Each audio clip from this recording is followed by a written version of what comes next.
So we're here today with Professor Thomas Klassen, and we're talking about conducting research abroad.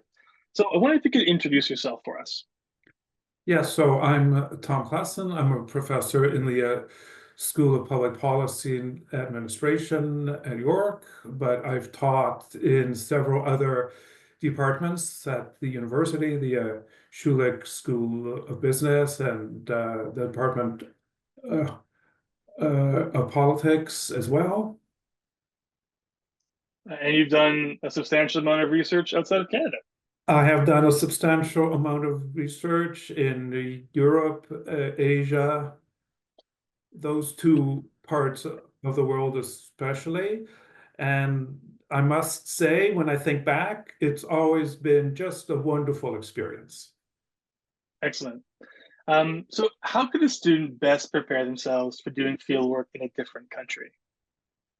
Yeah, that is pretty important because you really only get that one chance. It's not like you can say, oh, I forgot to ask this. I'm going to fly back there and spend another day. So obviously being prepared, but even more than that, being sure that field research abroad is something that you're ready for, that you can do.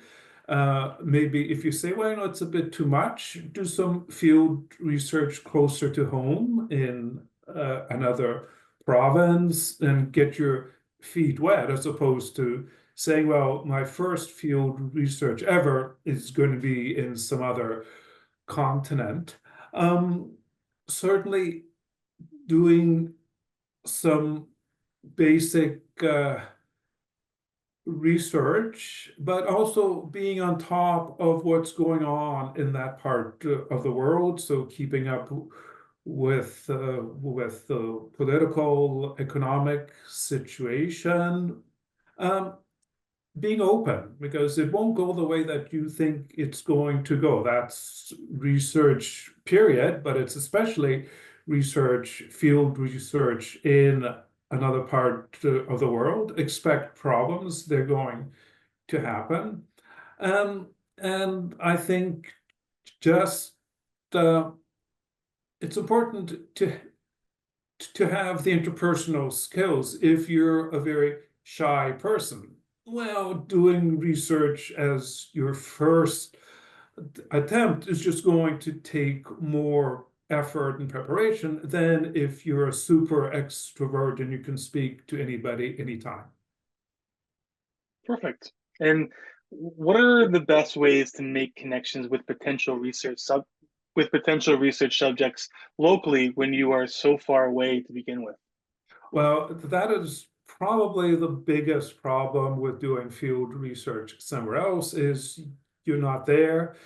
You may not know anybody in that place, and certainly if they don't know you. Um, so, so this is what I've done, is just do some research, find people similar to yourself. So if there's some big name professor working in the place you're going to, well, don't contact him or her because he or she is going to be busy and probably won't have time for you. So find other, say, PhD students, other postdocs who are going to understand who you are, where you're coming from, what you're after. And how do you find those people? Well, the internet is wonderful. You can use LinkedIn, see who's published something in this area.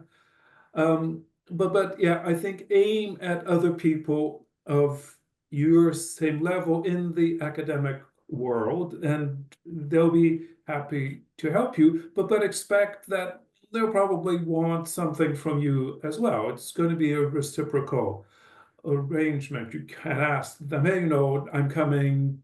Can you help me set up interviews or whatever without them expecting to say, yeah, I can do that. But hey, at some point in the future, I might be asking you for that as well. I've met some great colleagues by just doing a Google search and finding people that were doing the things that I was interested in, and we become friends, and we've done lots of work together. So don't hesitate to just write people and say, this is what I'm doing. I'm going to be doing field work. Can you help me? Now, this is other people in the academic world. Now, if you're going to be doing interviews or visiting uh, sites, then you've got to get other people involved. Now, that's hard because if they don't know you, hopefully you can speak the language.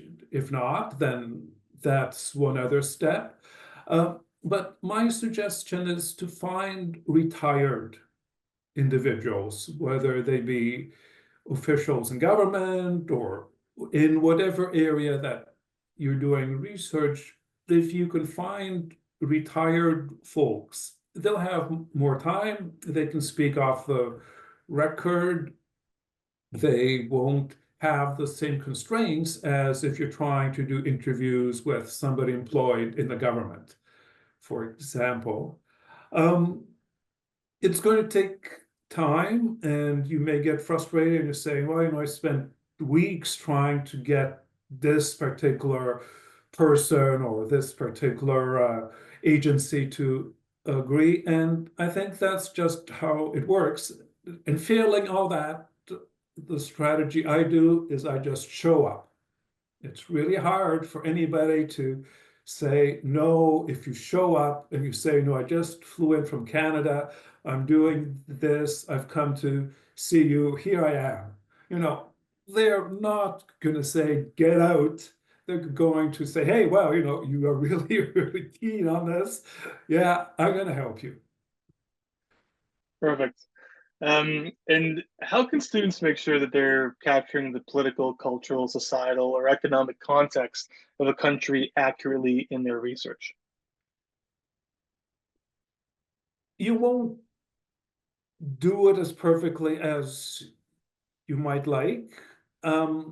I see my field research as an ongoing thing. It's not like you do it once and you say, hey, I've done my field research. It's great. I've done it all. I've got it. It's finished. No, you continue to learn and to understand more.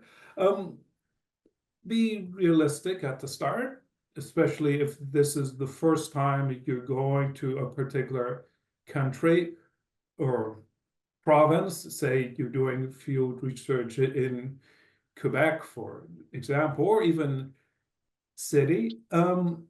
You just get a small slice of it, but it's going to be so much better than staying in your office and reading articles online.